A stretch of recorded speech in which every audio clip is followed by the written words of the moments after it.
Saludos amigos, hoy martes 2 de septiembre de este 2014.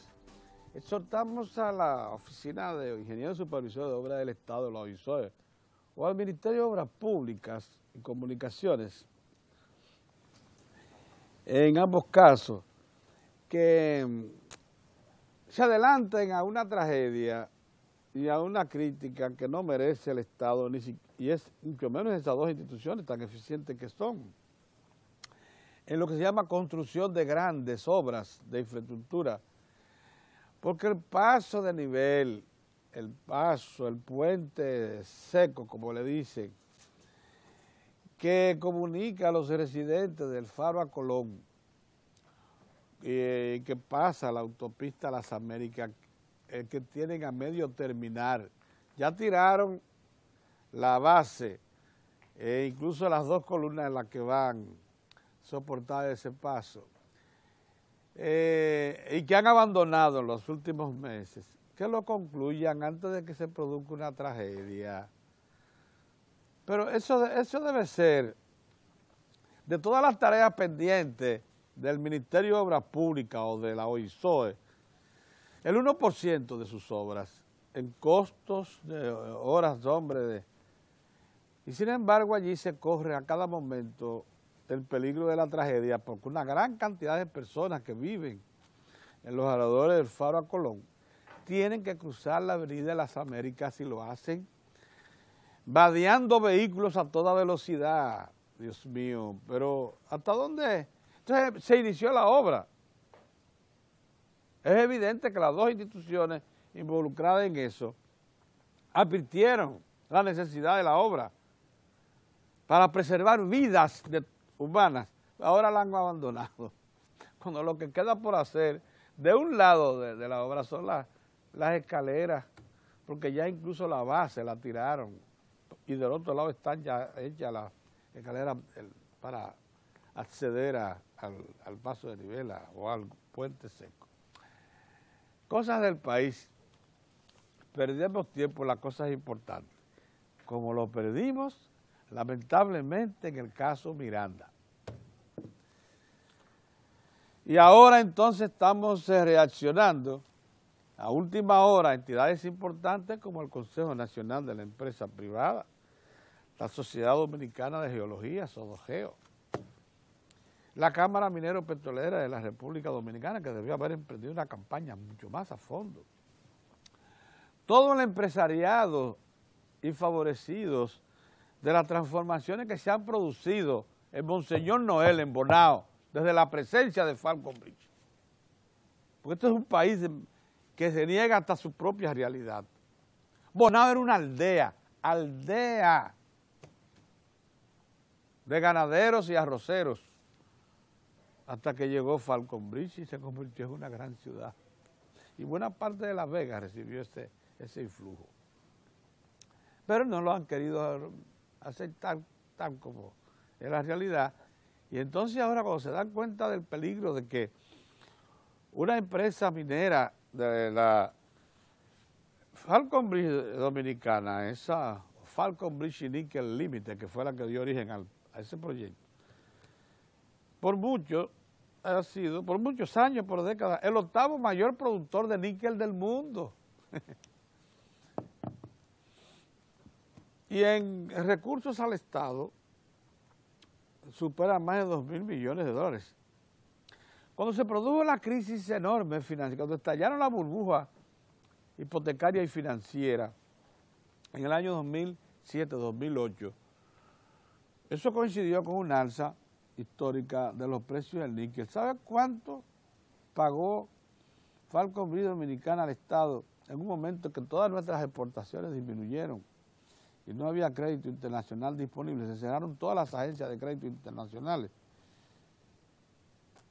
550 millones de dólares en un solo año, Falconbridge. Para los que están hablando, improvisando juicios de todo tipo. Entonces ahora, que por efecto de las irresponsabilidades de nuestros congresistas, de instituciones tan importantes como la Iglesia del Cibao Central, la Iglesia Católica del Cibao Central, políticos que lo que andan buscando es preservar su presencia en la sociedad, como son esa ala izquierdosa de Bonao y La Vega, que no tiene otra motivación para poder estar presente en los medios de comunicación. Entidades creadas para el chantaje, como determinados medios de comunicación, que todo lo que emprenden es en una acción de chantaje, buscando apropiación de recursos. Todos ellos se han puesto de acuerdo para crear una situación lamentabilísima de aprobación de una ley sin ningún sustento, sin ningún estudio de factibilidad previa que le dé posibilidad alguna de sobrevivir ante un experticio constitucional. Movilizaron la sensibilidad de un pueblo como el nuestro, que tiene origen campesino. En esta capital, en el 1960, a la muerte de Trujillo, habían 150,000 habitantes. Para que en el Gran Santo Domingo tengan una idea de dónde estaba entonces ubicada la población dominicana. Estaba ubicada en el campo. Todos tenemos una sensibilidad muy especial por el medio ambiente. Por eso fue muy fácil que especuladores de todo tipo, entre ellos el padre Rogelio y el padre Camilo, que es enemigo de la minería, como se han declarado desde hace tiempo, una corriente izquierdosa que se ubicó en la Z101, que para sobrevivir ha escogido la minería, ya no le quedan causas, todas se las ha perdido como refugio para preservar algún tipo de respaldo público. Y lo mismo pasa también con algunos políticos que creen que no importa el medio, lo que importa es tener tras sí algún grado de ejecución de clientelismo para que se mantengan apoyos populares en tiempos de consulta y así preservar canonjías o puestos de elección que les son indispensables para su vida política. Una de las cosas más lamentables que ustedes pueden imaginarse es lo que ha acontecido con este asunto de Lomas Miranda, que ha puesto en tan difícil situación al presidente de la República, que tiene que antes del mediodía de hoy tomar una determinación con algo que de forma planeada fue colocada en sus manos, porque yo no creo siquiera que quienes conformaron un proyecto de ley que crea estas figuras impositivas, que incluye una cláusula en la que dice que en Miranda hay una riqueza minera, así mismo lo dice la ley, como para obligar al gobierno a indemnizar. Pero además que no se sostiene en ninguna información científico-técnica, como dice Sodogeo, pero lo viene a decir ahora la Sociedad Dominicana de Geología.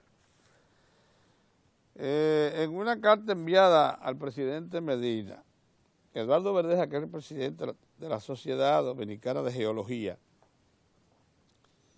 expresa su preocupación por el precedente que crea la promulgación de una ley de carácter puramente técnico-científico y de relevancia nacional, sin el apego y el respaldo a los principios de objetividad y racionalidad que demanda la ciencia.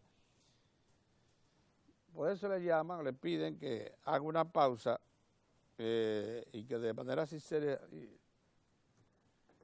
irracional le observe la ley, la devuelva como la expresión de algo impracticable, inmanejable. Nosotros, por nuestra parte, el equipo de Diario del 4 ha venido planteando que este momento iba a llegar. Nos sentimos liberados de todo compromiso porque hemos confrontado incluso a los guruses, a los que se creen poseedores de la verdad. Le hemos dicho al padre Camilo, que es un fundamentalista, y al greñudo de Rogelio, que es un manipulador, y le hemos dicho a muchos que están involucrados en ello, incluyendo la Z101 con todo ese equipo, que son unos chantajistas profesionales, que están utilizando medios de comunicación para doblegar la voluntad del gobierno. Nosotros simplemente creemos lo siguiente: fue un error del Ministerio de Medio Ambiente no acudir rápidamente a los recursos técnicos que tiene, y sino reforzarse con otros para poder producir una decisión a tiempo, entre otras cosas porque allí se encontraba un funcionario que no quería tomar decisiones que lo comprometieran ante la historia, entre otras cuestiones porque es un aspirante político a la presidencia de la República, nada menos, aunque no lo haya dicho nunca, pero se sabe en su entorno ese asunto. En segundo lugar, que cuando solicitó finalmente asistencia lo hizo al PNUD, que en ese momento, bajo la dirección de la señora Julien, estaba ya penetrado por toda una corriente opositora dirigida por Miguel Seara Hatton, en ese momento en el PNUD, manipulando la institución. Tanto que la señora Julien no tuvo siquiera el cuidado de seleccionar a los que iban a examinar y darle una opinión a fondo del permiso que solicitó Falcon Bridge para intervenir en Loma Miranda. Por cierto, un proyecto muy detallado en el que aparecen inversiones de infraestructuras civiles para impedir que los detritos o el material sobrante que se iba a remover en el equivalente a un 10% de Loma Miranda, que son 42 kilómetros cuadrados, tocaran el río, pero además, el único río que hay, pero además que se garantizaba que nunca se intervendría más de un 5% de la extensión que iba a ser intervenida y que, por cierto, vendría siendo, como les digo, un 10% del total de los 42 kilómetros. Buscó la señora Julián 3 ambientalistas latinoamericanos, esos que forman parte de la corriente fundamentalista antiminera, y un minero. Pero no vinieron con el instrumental para hacer un estudio, sino para analizar la propuesta de Falcon Bridge. Lo que resultó de eso fue, como todo lo esperado, que estos señores reclamaran mayor información para que le dijeran en qué periodo, oigan esto por favor, en qué periodo las aves migratorias que vienen a la isla pudieran estar llegando a Loma Miranda. Eso fue lo que plantearon,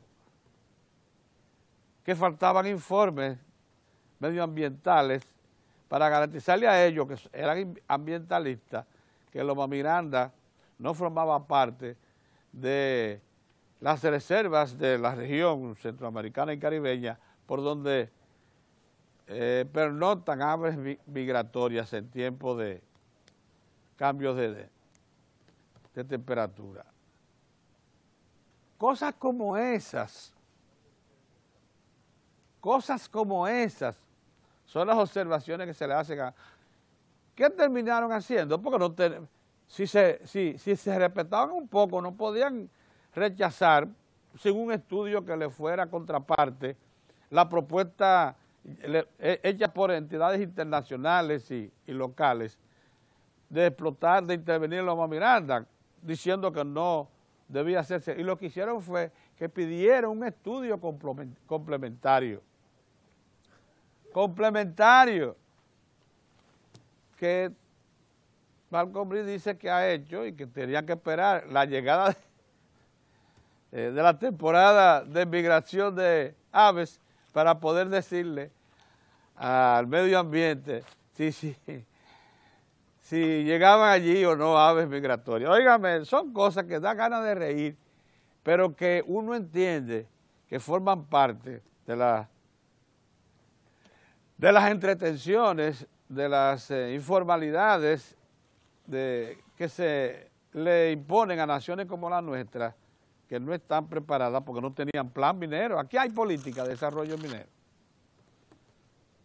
Aquí hay política de regionalización. La misma Loma Miranda, oigan esto, en el 2000, en tiempo del gobierno del PRD, mayoría PRDista en el Congreso, se llevó a revisión la ley general que crea todo el sistema conservacionista del país. Y allí se crearon las zonas protegidas, por cierto, por territorio de la República Dominicana, de toda América. Es el país que más zonas protegidas tiene, de toda América. Cuando se analizó Miranda, se la consideró que no reunía las condiciones y se le dejó fuera de las zonas protegidas, porque Miranda está a 600 metros de altura, porque la pasa por el mismo medio, la autopista Duarte, para tener una idea de si está o no, como se dice, en una zona protegida. De Miranda a la Cordillera Central, como la sitúan un paquete de improvisados, hay como 20 o 30 kilómetros de distancia, en línea recta. Al lado de Miranda está Loma Ortega, que fue autorizada a finales del siglo pasado y recorrió todo este siglo explotando la Falcon Bridge, que era otro de los yacimientos que tenía. Y nunca ha pasado nada, nunca se ha denunciado que los cultivos de arroz que dan al pie de la misma Loma de Ortega, de La Vega, han sufrido algo, que las corrientes de agua han tenido, que el clima ha cambiado, nada. Todo esto son especulaciones y un ambiente creado por los enemigos de la minería para tratar de impedir que este proyecto materialice, pero previendo algo futuro. Que el país, que lo único que tiene como riqueza natural es la minería, minerales básicos como son oro, plata, cobre, zinc, ferroníquel, que ya tiene reservas comprobadas que tienen un valor a precio de hoy en los mercados mundiales de 100 mil millones de dólares. Con perspectiva, porque ya hay comprobaciones de existencia de importantes reservas minerales en la Cordillera Central, de que se extienda lo que es hoy una explotación en la parte baja, en lo que llaman el Distrito Minero Central, desde Monte Plata hasta La Vega, se extiende a las alturas. Estas son elevaciones de 600 metros, esas que van de ahí de Monte Plata hasta La Vega. Pero allá, en la Cordillera Central, estamos hablando de 2.500 y hasta 2.800 metros de altura. Entonces lo que se quiere es doblegar al país, al Estado, desde ahora para que no pueda emprender futuros desarrollos mineros en zonas tan importantes como el Valle de San Juan, ya en Hondo Valle, a orillas del Valle de San Juan, ahí donde la Cordillera Central deposita sus últimas elevaciones en el Valle de San Juan, en Hondo Valle, ya se han identificado 2.5 millones de onzas de oro y cantidades impresionantes también de plata, cobre y zinc. Lo mismo allá en Restauración, en el otro extremo de la cordillera. Entonces lo que se quiere es que si usted limita una explotación en una elevación de 600 metros, aquí, allí, a 1.25 horas de aquí,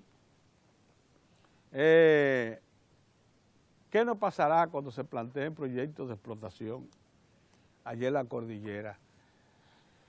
Sin tomar en cuenta que la ingeniería moderna, el desarrollo minero, las propias legislaciones que existen en el mundo ahora mismo, es más, una compañía canadiense minera que esté presente en cualquier país del mundo tiene que sujetarse a la ley minera y respeto ambiental de Canadá. Es bueno que se sepa que muchos de esos que usted ve dando vueltas aquí, si van a implantar una demanda en Canadá contra Falcon Bridge por deteriorar el ambiente, tienen posibilidad de hacerlo. Lo único que allá tendrían que llevar estudios sustentados para que le hagan caso siquiera, cosa que no hicieron aquí. Lamentable todo lo que está aconteciendo, muy lamentable. Y más que eso, que se haya puesto en una situación tan difícil a un presidente que como Danilo Medina se ha entregado en cuerpo y alma a la función ejecutiva del Estado y con responsabilidad, dando la cara a los problemas y a toda la población necesitada, entregándole uno de los actos de irresponsabilidad que recordará la historia como página negra de la política dominicana. Se lo decimos hoy porque cosas como eso ustedes suponen que no van a materializar, que lo que han hecho es crear los obstáculos que ahora comienzan a despertar. Digo yo ahora porque ha sido un poco tardía la reacción a la propia comunidad de Bonao, que ya está sintiendo los efectos del cierre porque Falconbridge tiene un año y pico cerrada. Y ha reducido notablemente la actividad, solo está en trabajo de mantenimiento con unos 600, 500 trabajadores y técnicos, preparándose para si le autorizan la intervención del yacimiento de Loma Miranda, que eso apenas un 15% de toda la extensión, ese es el total. El 5% lo utilizarían para obras de acceso y el 10% donde se localiza el yacimiento es lo que intervendría para poder extender por 20 años más su presencia en el país. Esa es la situación, no es otra, pero vamos a ver si el gobierno se alumbra de algún tipo de solución intermedia que nos permita que se imponga la racionalidad. Buenos días, don Orión. Buenos días, don Bosa. Buenos días, Pedro. Buenos días, Orión. Saludos, amigos, saludos. Bueno, Pedro, además de describir todo desde el punto de vista técnico y además establecer la situación en el tipo de gravedad que se encuentra, yo creo también que estamos en una situación sumamente difícil para el país. Es difícil hablar en los oleajes, le he explicado otras veces a ustedes eso. Los surfistas son los que pueden encaramarse en las olas y van y vienen y vuelven y se tiran al fondo y recuperan y vuelven a las olas, y ese es su deporte y esa es su vida, pero un país no puede estar constantemente en un oleaje mediático. Un oleaje mediático dirigido por sectores fácticos de la vida dominicana. Una sociedad que todavía su ordenamiento social no ha sido bien consolidado. Es decir, todavía a pesar del crecimiento de hace más de 40, vamos por 30 años consecutivos, creciendo por sobre 7% el Producto Interno Bruto en la República Dominicana. Todavía nosotros no hemos consolidado una clase burguesa para sí, que quiere decir un sector productivo con conciencia de clase, que entienda su rol en la sociedad. Ese sector al que yo me refiero, que es la base fundamental de una sociedad capitalista, ese sector del que le hablo, es un sector que se ha manejado más bien con criterios puramente corporativos, de negocio, coyunturales. Si me va bien con un gobierno, si no me va bien, si me va bien una coyuntura específica para un tema específico, y han decidido también ser accionistas del oleaje mediático. Cuando creen prudente, manejan una campaña determinada a través de los medios de comunicación y por ahí nos vamos. La oligarquía dominicana, que sí se ha mantenido fuerte desde el otro día del ajusticiamiento del tirano, de Rafael Leónidas Trujillo, se mantiene tras bambalinas. Y por ejemplo el sector eléctrico el sector eléctrico es un buen ejemplo de cómo se manejan intereses supraeconómicos, muy por encima de las posibilidades económicas global de la nación dominicana. Cómo manejan la rentabilidad pública. El sector eléctrico es un buen ejemplo. Determinadas familias hacia dónde dirigen sus capitales en un momento determinado. Algunas veces son bondadosos con la sociedad global, otras veces ponen expresiones de egoísmo en la inversión. Entonces tenemos por debajo una pequeña burguesía, nosotros, y una clase media que se ha mantenido como en el circo, el que corre por un cordel de alambre en una bicicleta, dando vueltas de allá para acá y intentando mantenerse a flote. Una clase baja, vinculada con una pequeña burguesía, loca por ascender en todo el sentido de la palabra, y es una sociedad que no está cifrada en lo que hemos denominado aquí la certidumbre social. Entonces, en eso nos manejamos, y así se maneja también, por consiguiente, y como reflejo de esa sociedad, la clase partidaria dominicana. Hay un dejo de irresponsabilidad, cada quien va como si fuera a ir al Estadio Quisqueya, a un juego de Licey escogido.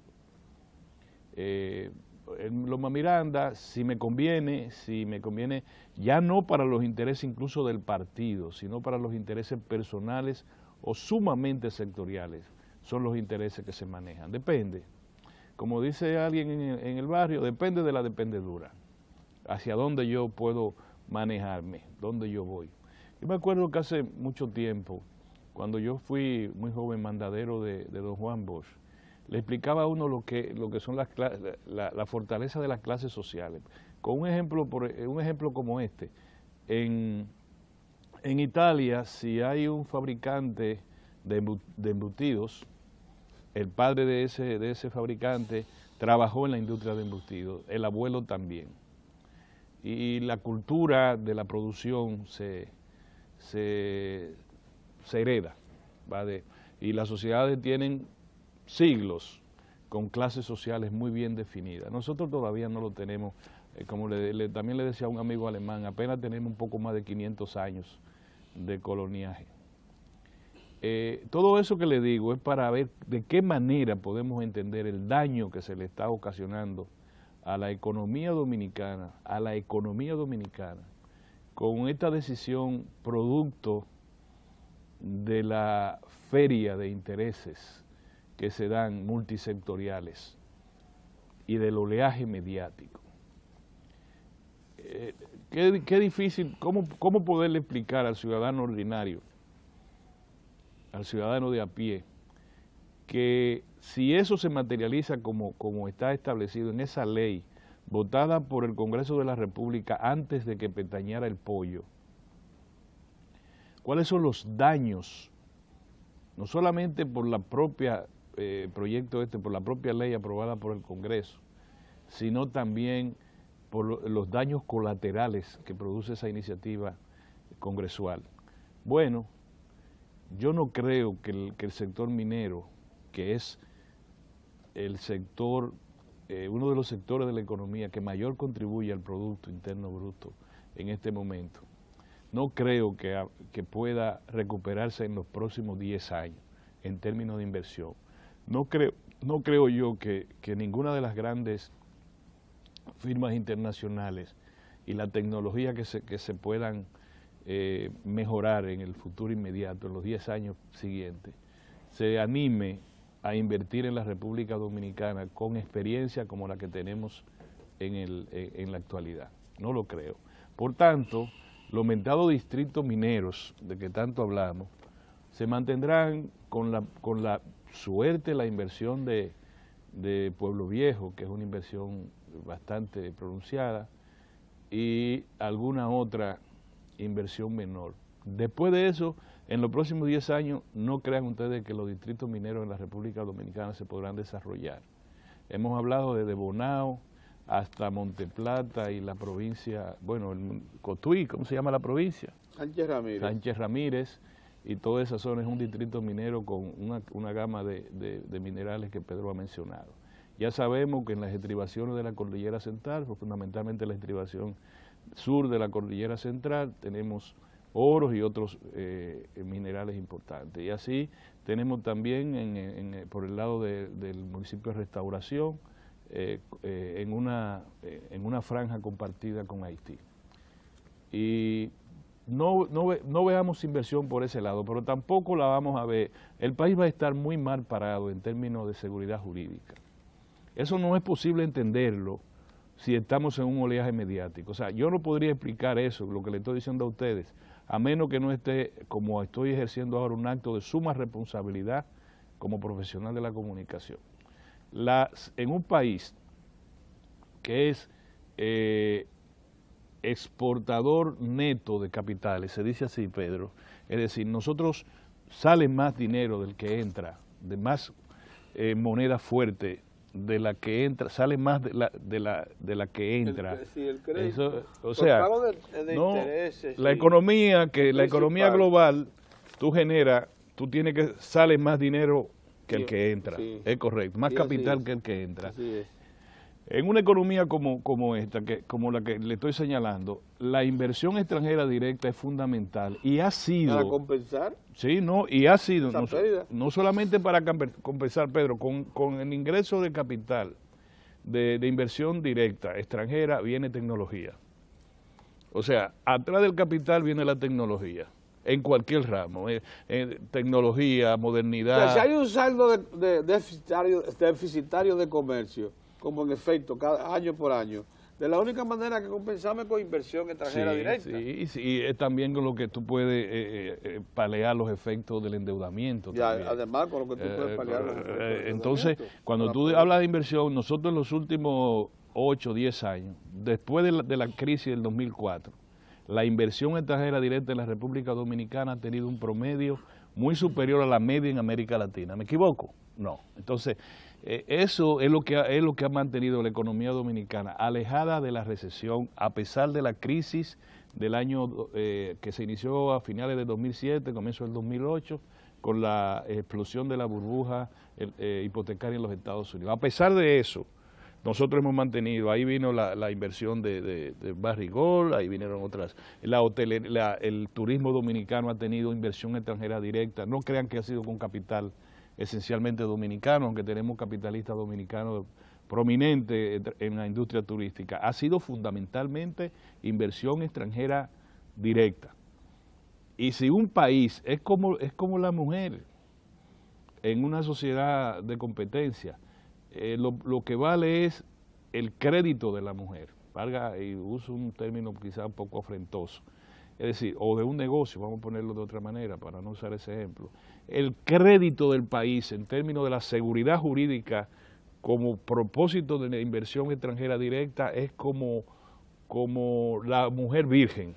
El país necesita mandar al espectro internacional ese mensaje de que es un país donde tiene una seguridad jurídica importante. Con respecto a si hace daño o no, este panel, tal como ha dicho Pedro, nosotros ninguno de los que estamos aquí hemos recibido un documento oficial, un estudio de una institución que no sean de los componentes que tengan los intereses, la propia empresa por un lado con su informe y los ambientalistas con informes de menudos, ¿o no? Entonces nosotros no hemos dicho el gobierno dominicano ni el Congreso de la República, vamos a poner el Congreso de la República, que fue el que votó la ley, no se dignó en decir, vamos a encomendar a este organismo de las Naciones Unidas que tiene que ver con el medio ambiente, no el PNUD que tiene que ver con el desarrollo, el PENUMA, el programa del PENUMA, programa de las Naciones Unidas para el medio ambiente, un órgano calificado. Vamos a establecer qué realidad es la situación que hay en Loma Miranda. Fue a ese que se le debió solicitar, hombre, asistencia. Entonces no se le dio no eso. PNUD. Entonces se producen situaciones tan ridículas a la luz de la menor de las inteligencias, como por ejemplo establecer lo que es un parque nacional. Cuando usted lee la ley de parques nacionales, se da cuenta, y Pedro ha sido incluso muy radical en ese aspecto, que ese promontorio de 600 metros de altura, pero vamos a dejarlo en 600. No califica para parque nacional, pero ese no es el problema, eso fue un subterfugio. Porque hay ni guineas ahí. No, pero está bien, en el caso mío, yo digo que no estoy ni a favor ni en contra, sino todo lo contrario, y parece una expresión de mofa, pero es porque yo no he leído ningún documento, yo no sé por qué el Congreso hizo eso. La ley, yo no lo sé. O sea, a mí no me puede venir a decir, no, eso es así porque lo dice una ley. No, yo no sé por qué el Congreso hizo eso. De verdad que yo no lo sé. Pero, y quiero llamar la atención sobre esto, porque léanse la ley que crea los parques nacionales. Ustedes verán que no es, pero busquen referentes, en este aparatito, en Google, ustedes buscan referentes sobre el concepto de parques nacionales, se van a dar cuenta que no tiene nada que ver. Se hizo para impedir, así es la expresión, que se explotara ese promontorio. Bien, no hay problema, pero lo que se hizo es ridículo. Desde el punto de vista técnico es ridículo. Habla muy mal de nuestros Entonces, legisladores y políticos, ¿eh? Muy entonces, mal. Una cosa que pudo hacerse de manera administrativa, como ocurrió, y ponemos el ejemplo de la mina de oro que está entre Chile y Argentina, que la va a explotar la Barrick Gold, que le dijeron al lado chileno, no, hasta que ustedes no resuelvan que ese hielo que está allá en los Andes no se caiga por concepto de que esa tecnología a ustedes le hace daño, no puede ser. Y ya han invertido 8.000 millones de pesos en eso. Aunque del lado argentino prosigue. Entonces del lado argentino prosigue porque no tiene el daño. ¿Tú te fijas? Sí. Ahora, es un daño que se dice técnicamente ostensible. Sí. Se señala por qué. Ahora aquí no tenemos eso, pero bien.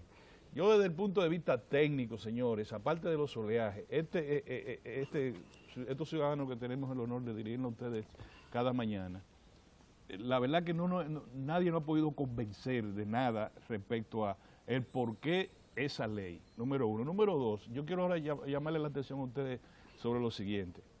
¿Quién fue el legislador que encendió la mecha en La Vega de esto? Un legislador del Partido de la Liberación Dominicana, ¿o no? Sí, así es.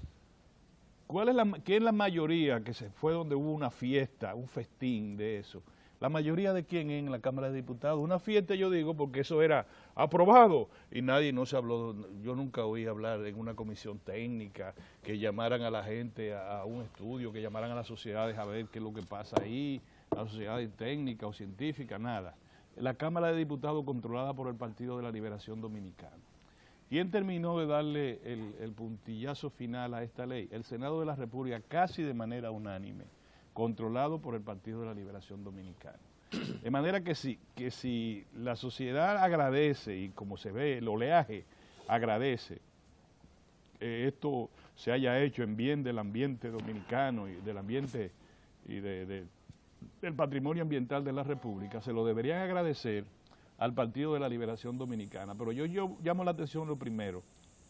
Yo no escuché al clero de La Vega censurar que en el paro que comenzó con dos o tres sacerdotes a acostarse boca arriba en medio de la autopista Duarte, Con la faldiquera llena de piedra. en una situación de provocar un tremendo accidente, un riesgo de provocar un tremendo accidente, comenzó ahí y siguió con un paro verde que produjo la muerte de 2 personas, incluyendo un joven de 21 años que estaba guiando un camión que ingresó a San Francisco de Macorís con una carga desde Puerto Plata, y a uno de 2 hermanos, acribillado a balazo, Pedro, durante el paro verde, acribillado a balazo, él y su hermano, murió uno y el hermano quedó gravemente herido. Daños graves a las propiedades. En ese paro verde que comenzó en Navarrete, siguió en la zona sur de los barrios pobres de Santiago, siguió en Licey al Medio, se fue para la provincia de Espaillá, en su zona, siguió por Salcedo y San Francisco de Macorís. Muy bien diseñado por sectores que no tienen idea de lo que es una conducta dialogante, ni tampoco lo que significa no asociarse a una violencia como instrumento para imponer un tipo de situación de carácter político-social. Yo no escuché ¿quién es cómo se llama el que tú mencionas? El de La Vega, Padre, censurar que Camilo, se maltratara a la población de esa manera. No, pero qué va, no está en eso. Entonces, yo lo que voy a está llamar... en contra de toda iniciativa del gobierno. Yo nada más lo digo por eso. Ahora, yo le voy a llamar la atención. Yo no sé, los partidos no deberían de dirigirse, que la sociedad dirija a los partidos. Los partidos dirigen a la sociedad. Para eso es que se le funda, para que dirijan, para que puedan conducir a la Grey por sendero de progreso y de sosiego. Yo en este caso censuro al Partido de la Liberación Dominicana porque se dejó dirigir, se metió en el oleaje sin propósito enteramente nacionales, sino enteramente sus propósitos fueron clientelares. Clientelares fundamentalmente. Eso no ayuda. Viene el 16, yo no me puedo meter en esto, yo no me puedo meter en lo otro, y vamos a darle esto para adelante, y no importa lo que pase. Le han tirado, vamos a decirlo en un lenguaje muy llano, la vaina al presidente Danilo Medina, que en mi modo de ver, Pedro, te lo voy a decir, pase lo que pase, está compelido a observar ese proyecto. Está compelido a observarlo desde el punto de vista técnico, desde el punto de vista de los efectos que tiene para la economía dominicana, y pedirle al Congreso de la República que readquiera el sosiego. Y que eso se puede detener y discutir mayor con una medida administrativa y no con una ley. Sencillamente eso necesita un permiso ambiental que lo aprueba el Ministerio de Medio Ambiente. Ya recibió el permiso del Ministerio de Industria. Lo revisamos, le ponemos, mandamos a buscar al PENUMA. Sí, que vaya a supervisar la loma entera. No, al PENUMA, y que haya que se produzca un documento importante, que la ciudadanía diga, mira, es verdad, se va a producir aquí una situación de tal manera y todos vamos a estar de acuerdo, no importa los efectos que vengan posteriormente. Pero en el momento en que estamos es un momento de penumbra, Pedro. Sí, es un momento de incertidumbre para la economía dominicana. Es un momento en que tenemos que hablar con cabeza fría, aunque arde el corazón. Esto que estamos diciendo nosotros, estamos en absoluta minoría, pero eso es lo que nos da el valor a este programa. Así es. Muy bien. Buenos días, ¿qué tal? Miren, lo primero es establecer que, y Orión más o menos decía, lo apuntaba, nosotros no estamos ni a favor, no estamos con este planteamiento haciendo señalamiento a favor o en contra de la explotación de Loma de Miranda. Yo pienso que nosotros no tenemos, ciertamente, no tenemos la capacidad, no tenemos el información técnica, ¿verdad? El conocimiento técnico como para establecer que efectivamente una posible explotación de Miranda pueda o no afectar en la magnitud en que se ha planteado el ambiente de la zona. No estamos en condiciones. Los comisionados del PNUD de Naciones Unidas que trajo la señora Julián confesaron lo mismo, que no tenían todos los informes. Bueno, pero nosotros, y yo en particular no tengo, así mismo, no tengo los elementos para poder fijar una posición en el sentido de que se explote o se deje de explotar Loma de Miranda, los yacimientos que están en su subsuelo. Lo único que sí conozco, porque a eso sí puedo incluso apelar si quiero, como cualquiera de ustedes, es a las normativas internacionales que hay para la explotación de un yacimiento minero.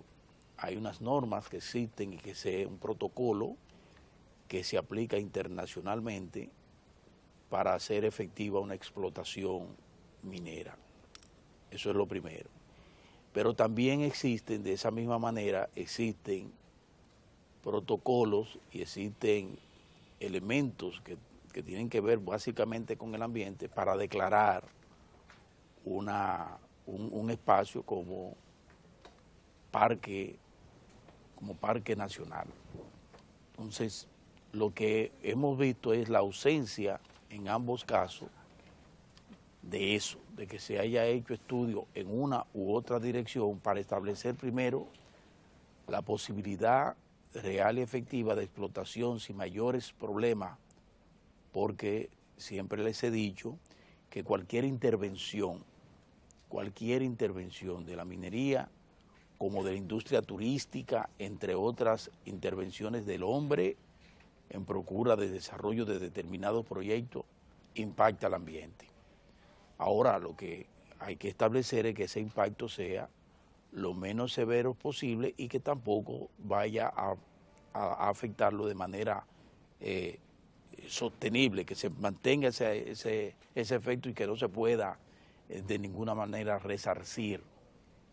Entonces, hasta el momento no se ha presentado en el país un proyecto que nos diga a nosotros, que nos garantice que Loma de Miranda puede o no ser explotada en los yacimientos que se encuentran en su subsuelo. Y por otro lado, tampoco tenemos nosotros, no se le ha dado al país y no sé si la gente del Congreso Nacional que aprobó esto a toda marcha con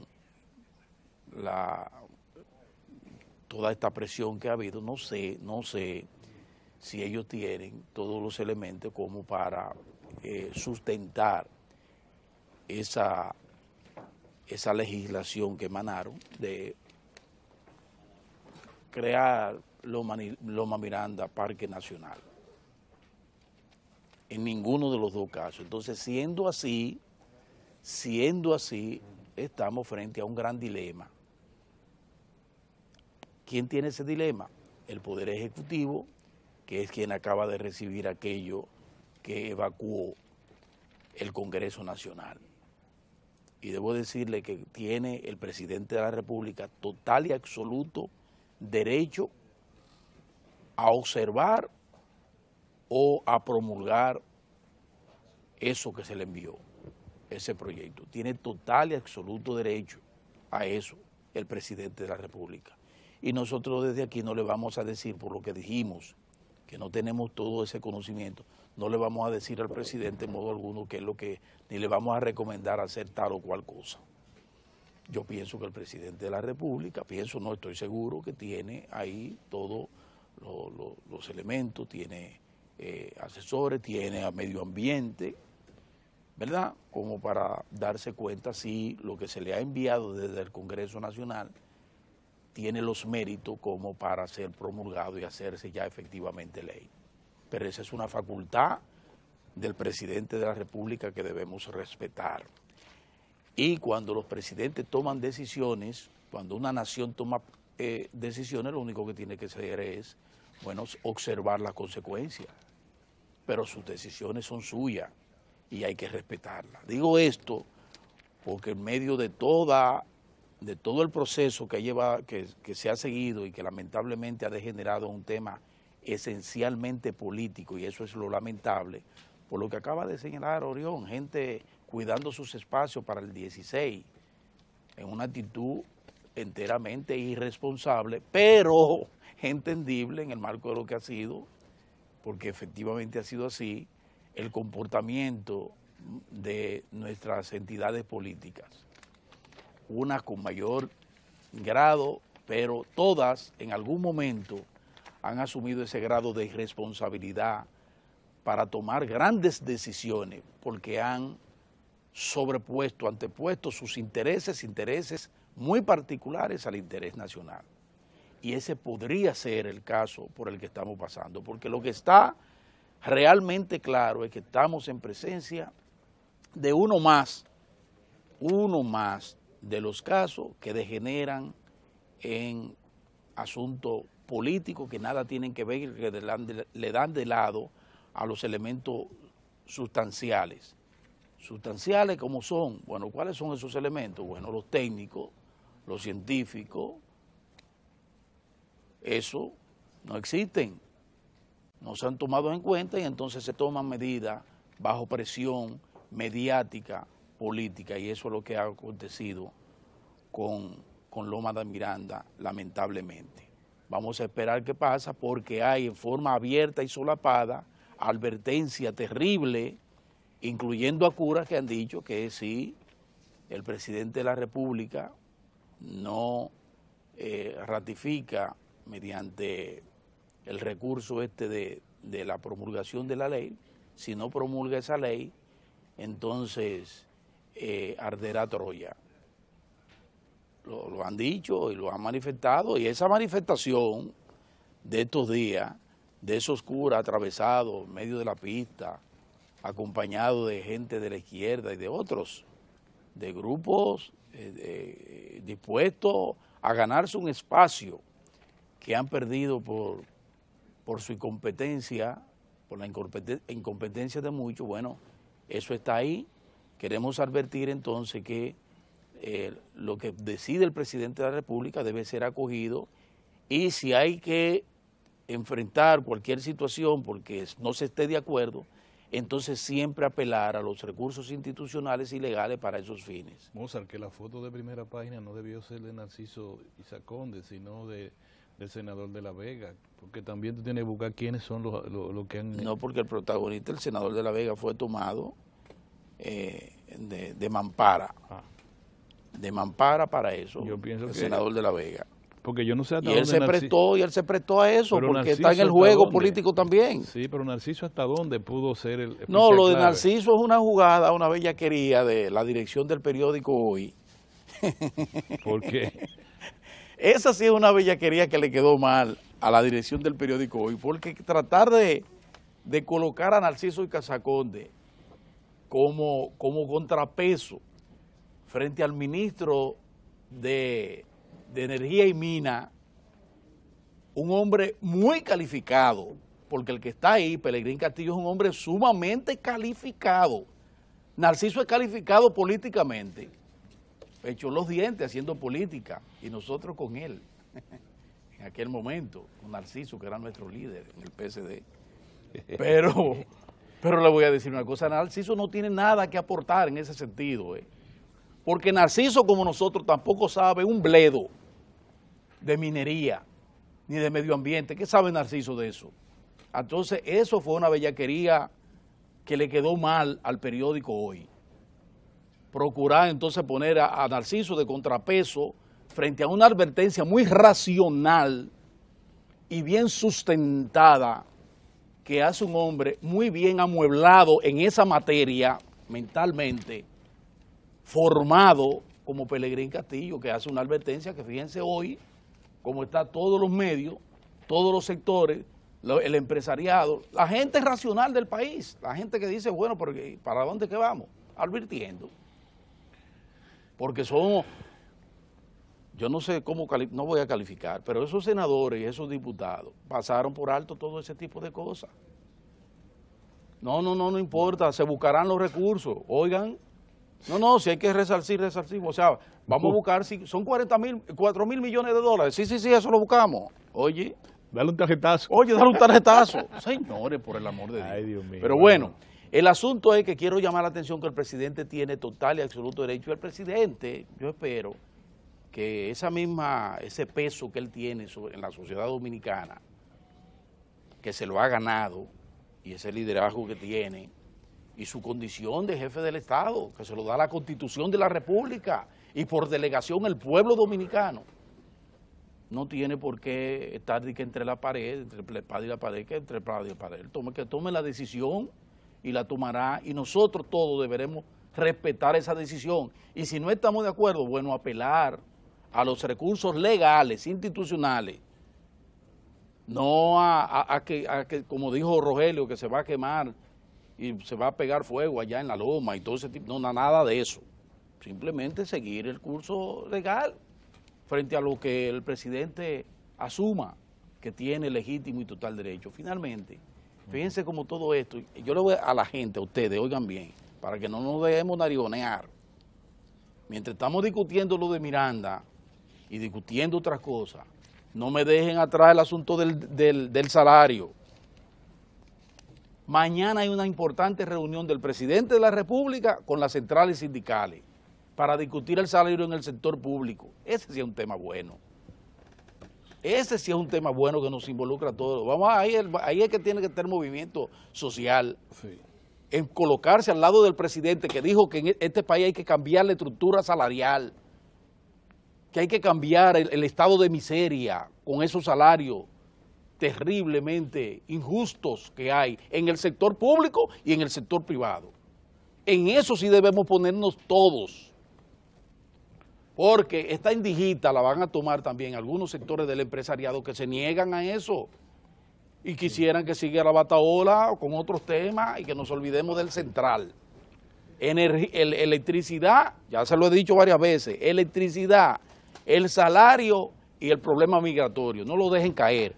Y mañana el presidente de la República, coherente con lo que planteó hace algunos días sobre el salario, va a recibir en Palacio a las centrales sindicales, a los representantes de las centrales sindicales, para discutir una propuesta que ya hicieron de aumento de un 30% que debe contemplarse en el presupuesto del próximo año para elevar el salario en el sector público. Y mientras tanto, que continuemos reclamándole al sector privado que se siente en las mesas de las negociaciones para aumentar ya ahora, hacer un aumento general en los salarios, no solo en el mínimo, como dijo don Pepín Corripio y dijo el señor Brache y dijo la Asociación de Comerciantes e Industriales de Santiago. No, un salario general, pero sobre todo, señores, una reforma en la estructura salarial de la República Dominicana. Muy bien. Hoy a las 11 de la mañana ya nos vamos para la sala de entrevista. Yo quiero informar que el presidente Danilo Medina va a dar el primer palazo o el primer Picasso, no sé cuál de los dos, en el inicio de la construcción de un proyecto extraordinario, la ciudad Juan Bosch. Ah, sí. 10.000 viviendas económicas en una primera etapa. Y el proyecto completo son 25.000 viviendas. Así que ese hoy es un motivo de mucha alegría que se comience ese proyecto. Y ahí está nuestro buen amigo, el inefable ingeniero Ignacio Ditren, quien es ex director de la ONSA, pero es parte de la producción de este programa. Vamos, a propósito, la ONSA está generando 1 millón diario. Dice, vamos a preguntar eso. Y mañana vamos a hablar del derecho de la defensa. Dios mío, el Ministerio Público creen que son jueces. Qué barbaridad. Vámonos para allá, muchachos. Muchas gracias, don Orión, don Mozart, porque, como dicen ustedes, tenemos la presencia prometida aquí hace 15 días del ingeniero hidráulico Ignacio Ditren. Porque la gente cree como que aquí hay profesionales que ejercen sus funciones y lo hacen con responsabilidad, pero al mismo tiempo son políticos con responsabilidades que tienen que ver con la comunidad. Por eso Ignacio, dentro del Partido de la Liberación Dominicana, ha sido el responsable de las relaciones municipales por mucho tiempo. Y hablábamos en la ocasión anterior con Ignacio Ditren acerca del tema de la imagen que se ha creado alrededor de la administración municipal y la necesidad de que la gente entienda que allí se han acumulado calidades. ¿No es así? Buenos días, ingeniero.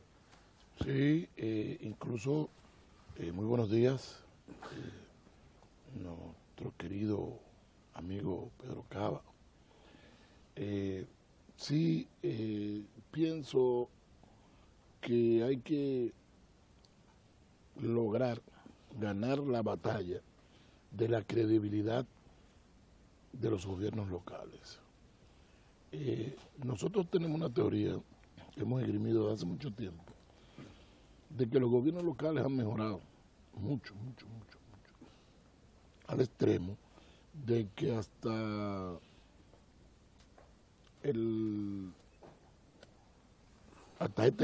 este siglo no era casi posible que ningún alcalde se reeligiera.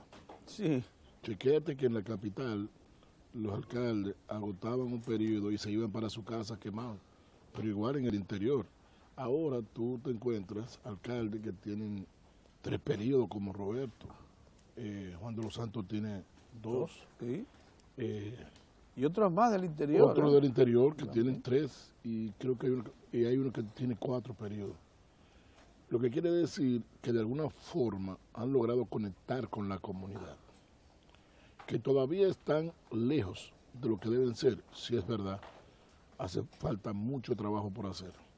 Hace falta que le demos más atención y más seguimiento. Hemos estado trabajando actualmente con lo que es la transparencia y la rendición de cuentas. Creo que en la ocasión anterior mostré cómo la Junta de Distrito Municipal de San Luis había enviado no solamente a los organismos competentes, sino al propio partido un informe de rendición de cuentas. Y así ocurrió con el municipio de Vallaguana, que por cierto, en el día de ayer estuvimos reunidos con la alcaldesa interina y su equipo de trabajo, entiéndase la directora financiera, la contralora, la presidenta de la sala capitular y un regidor que es un regidor del PRD, y nos mostraban los informes de auditoría, de una auditoría que le fue practicada. Y quise resaltar este caso porque tú recordarás que en ese municipio ocurrió un incidente donde un regidor fue acribillado a mansalva. Y el alcalde está siendo investigado por supuestamente acusado de ser el actor intelectual. Yo creo que con esto se tiene que tener mucho cuidado. Hay que deslindar las dos cosas. Y es bueno, quiero hacer este señalamiento para que los organismos competentes, sin nosotros querer inmiscuirnos, o sea, en una investigación que se está haciendo, contemplen la posibilidad, primero, de dividir lo que es la gestión de lo que es el caso. Esa gestión en ese ayuntamiento estaba catalogada como una de las mejores en el país. Posiblemente la segunda o la tercera mejor, con sus cuentas claras. Incluso cuando se le presentó el informe de auditoría, ese equipo preparó, hizo ¿cómo se llama? La respuesta que le dan a lo que es la auditoría. Y no solamente se conformaron con presentar sus enmiendas o sus reparos a la auditoría y aclaraciones, sino que pasado el tiempo comenzaron a preguntar por los resultados de la auditoría mediante cartas. Cuando tú ves la auditoría te das cuenta lo mismo que hemos venido diciendo aquí, que hay que, oye, la denuncia que supuestamente había hecho el regidor era sobre la base de un primer informe de auditoría. Que había un desfalco de 15 millones. Ay, qué barbaridad. Ahora hay una regidora que dice, no, que eso subió a 36 millones. Pero cuando tú vas, no es que faltan los 36 millones, por Dios, la misma cosa de todos los ayuntamientos, que es lo que hemos dicho. A todos le hacen eso, a todos todos van a salir con problemas. ¿Por qué? Yo he dicho, sí, es verdad, es posible que estén violando la ley cuando le compraron al colmadito de la esquina, que no tiene ni factura comprobante fiscal, que no lo tienen los colmados, ni tiene registro de suplidor del Estado. Entonces, por eso nosotros decidimos, propugnamos por una reforma de esa ley, que una parte que sea aplicada a lo que es el gobierno central y otra que sea aplicado a lo que son los gobiernos locales, porque ¿qué tantos negocios puede haber en Vallaguana? Y registrados como suplidores del Estado. Entonces, hay la preocupación entre compañeros y entre personas de la población de que detrás de ese hecho hayan terceras manos. Es posible que haya personas queriendo crear justamente esa situación, desmeritar al alcalde, involucrándolo en eso, saliendo del medio de un regidor y crear un problema político interno y desacreditar la gestión del Partido de la Liberación Dominicana. Entonces, es bueno que investiguen más allá, que investiguen un poco más allá, a ver si hay un tercer elemento metido en eso. Porque incluso hay gente que han tomado el pleito como para ellos sin tener nada que ver, sino al contrario, habiendo sido agraviado en algún momento por alguien. Entonces yo pienso que son cosas que hay que investigar. Pero también refleja los riesgos que se corren para ameritar lo que es un tipo de gobierno de sociedad democrática como es el gobierno municipal. Nosotros hemos sufrido mucho el embate de una población descreída en cuanto a la capacidad de gestión de las alcaldías en todo el país ante la sindicatura. Y cuando estos asuntos de pasan. Eso repercute en todo el sistema. Son 200 cuantos ayuntamientos que tenemos. Son 155 municipios Más y 232 distritos municipales. De 380 aproximadamente 387. Entidades que tienen que ver con estas funciones de asistencia a la comunidad y a la municipalidad en su conjunto. Entonces, es necesario que casos emblemáticos como este que de Vallaguana se clarifiquen lo suficiente Incluso para que no repercutan negativamente. Claro, incluso los mismos, lo que se legaba, que faltaban 15 millones, usted va y todo su dinero está ahí. Ay. Todo el dinero está ahí. Eso Pueden sí pedir es terrible. certificaciones a los bancos, lo que quieran. Eso sí es terrible.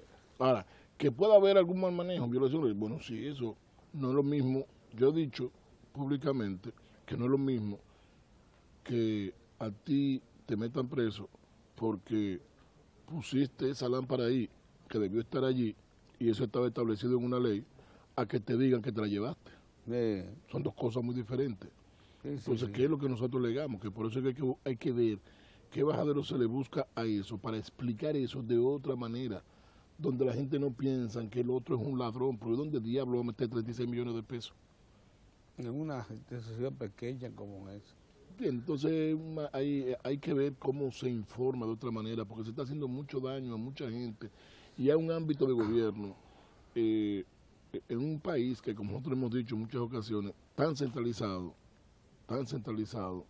la única posibilidad que tenemos de descentralización lo estamos dañando de manera, algunas veces de manera aviesa y otras veces sin proponérselo, pero hay que corregir esa situación. Bueno, y debe corregirse también incorporando buenas prácticas de gestión en las propias municipalidades, porque uno de los problemas que hemos tenido es que no existían hasta hace unos años este sistema contable de control y eso, que ya existen. A mí me resultó aleccionador cuando ustedes, y tanto usted como representante del PRD en las estructuras municipales dieron cuenta de cómo ya hay un sistema unificado de contabilidad y gestión. Así es. Y de cómo tienen que dar informes mensuales a la Contraloría General de la República. Eso es sorprendente y es bueno que se sepa y se reafirme, porque la versión generalizada era de que las sindicaturas no tienen instrumentales para... Incluso en la próxima visita que tengamos, le voy a citar una por una los puntos y los informes que tienen que rendir los ayuntamientos, uno por uno, de cómo son chequeados. Naturalmente, no quiero con esto tampoco tapar el sol con un dedo. Probablemente aparezcan debilidades todavía, que son las que tenemos que fortalecer. Y porque ciertamente hubo debilidades hasta hace unos años. Y las hay. Y las hay. Lo que hay que irla corrigiendo sobre la marcha. De hecho, me he estado reuniendo con el secretario general de la Liga, con el presidente de FEDOMO, con el director ejecutivo de FEDOMO, con el director ejecutivo de la Federación de Distritos Municipales, y tratando de que cada vez podamos ir en ayuda de los ayuntamientos, sobre todo de los más pequeños. Correcto. De igual manera, en una próxima ocasión voy a comenzar a traerte muestras de muy buenas prácticas en los ayuntamientos. Qué bueno, vamos a hablar de eso. Para que la gente vea que no solamente son cosas, porque a veces nada más se resaltan las cosas malas que puedan haber, no las buenas.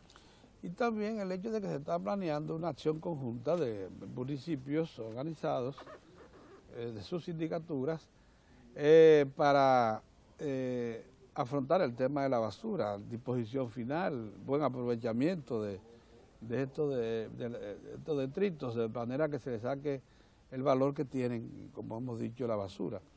Lo mismo que un diagnóstico que usted nos prometió del tema sanitario. Disposición de las aguas servidas. Sí, ese es muy importante porque, mira, la falta de un alcantarillado pluvial y un alcantarillado sanitario es doblemente grave. ¿Por qué digo doblemente grave? Porque la acumulación de agua sobre las calles hace que destruya el pavimento y que causa daños. Cada vez que cae un poquito de agua se acumula en muchas calles y muchos vehículos tienden a dañarse, la gente tiene problemas para llegar a su destino. Y aquí se comenzó ya un proceso donde se terminaron la parte final del acueducto. En muchos lugares ya está colocado. Recordarás que en el periodo del doctor Balaguer se trabajó en los emisores que están desde el kilómetro 12 de la carretera Sánchez hasta la Lincoln por aquí.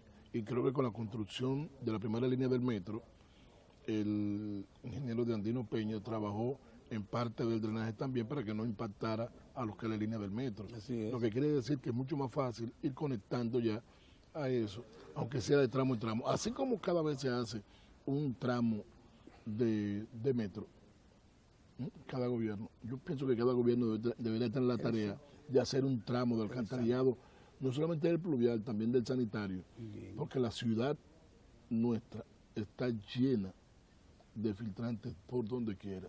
Lo que quiere decir que todo el subsuelo está contaminado. Está totalmente contaminado. Y si el subsuelo está contaminado, también las aguas subterráneas. Muy bien. Ingeniero Ignacio Intran, ¿cuánto agradecemos que usted haya este esfuerzo de estar con nosotros, como lo hace cada 15 días? Porque sabemos que su experiencia en el plano municipal es necesaria para comprender que ha habido avance, que no ha habido atraso y que además quedan muchas cosas por hacer. Pero podemos, si lo hacemos de conjunto, si lo planeamos y lo vamos haciendo por partes, el tema del transporte vamos a tener que volver. El presidente lo refirió, no solamente con metro se resuelve exactamente la versión que usted ha difundido y ha sostenido. También se necesita un buen sistema de autobuses. Vamos a seguir hablando de estos temas. Mientras tanto, vamos a dar paso a don Julio Ortega Tous, el economista de los martes, que está ahí por ahí esperando turno. Así que gracias por estar con nosotros. En un momento regresamos con don Julio Ortega Tous.